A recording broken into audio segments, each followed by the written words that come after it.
আমাদের আর একটা দিন সময় দাও, আমি তোমার সব টাকা দিয়ে দেবো, নইলে আমাদের টাকার কোনো জায়গা নেই। ঠিক আছে, একটা দিন সময় দিলাম।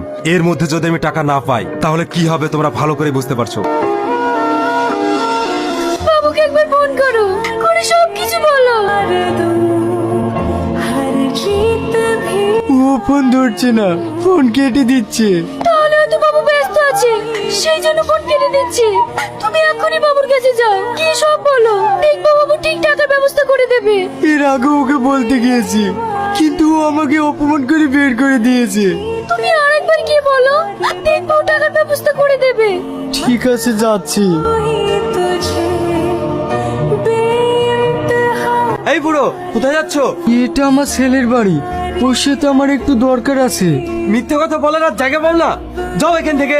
আমি সত্যি বলছি।